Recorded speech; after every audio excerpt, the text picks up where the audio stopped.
एक चुटकुला गीत चलन सुनाने अरे का अपन गया हमें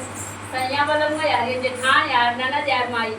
सब जने में इकट्ठा हो गए वाला आ गया लवंडा अम्बेडकर नगर वाला। अरे वाह उमा दीदी आज चैनल पे तो हल्का मचाओ थी, आप लोग सपोर्ट करिए। उमा के गीत आप लोग ज्यादा ज्यादा सपोर्ट करिएगा। इधर का गाना गा जाती कौन चुटकुला है कि धान इस समय है कि धानवा रोपावे के लगावे वो सरी बड़ी नारद पलमुआ हो भौजी तोहरी बड़ी नारद सजनवा हो भौजी तोहरी हे भौजी तोहरी हो जेठानी हमारी बड़ी नारद पलमुआ हो जेठानी हमारी बड़ी नारद पलमुआ हो भौजी तोहरी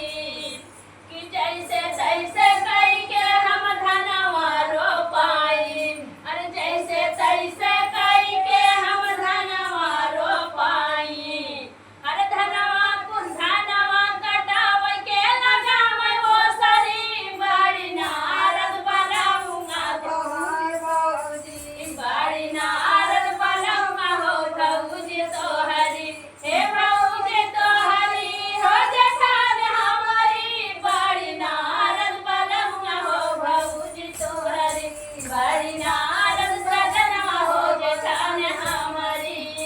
कि जैसे तैसे कई के हम धनवा काटाई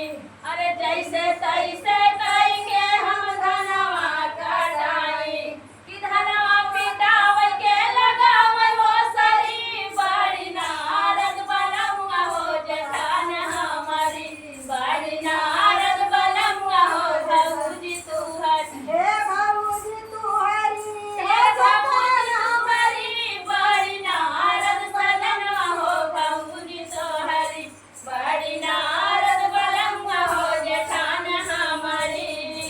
कि जैसे तैसे कई के हम धनवा पिटाई अरे जैसे तैसे कैसे कहिए हम धनवा पिटाई हमारे धनवा पिटावे के लगावे वो सरी बड़ी नारद पलमुआ हो जेठान हमारी बड़ी नारद सजनवा हो भौजी तोहरी हे भौजी तोहरी हो जेठानी हमारी बड़ी नारद पलमुआ हो जेठान हमारी बड़ी नारद पलमुआ हो भौजी तोहरी कि जैसे तैसे कई के हम धनवा कूटाई अरे जैसे तैसे कई के हम धनवा कूटाई अरे धनवा अरे धरत का लगावे वो सरी बड़ी नारद भौजी तोहरी बड़ी नारद पलमुआ हो भौजी तोहरी हे भौजी तोहरी हो भौजी तोहरी बड़ी नारद सजनवा हो भौजी तोहरी जैसे कैसे कई के हम धनवा चौरा धरवली जैसे तैसे कई के हम चौरा धरवली अरे भजन बनावे के बनावे वो सरी बड़ी नारद पलमुआ हो जेठान हमारी बड़ी नारद सजनवा हो भौजी तोहरी हे भौजी तोहरी अरे भौजी तोहरी बड़ी नारद सजनवा हो बहिनिया तोहरी बड़ी नारद सजनवा हो हो बहिनिया तोहरी हे बड़ी नारद सजनवा हो बहिनिया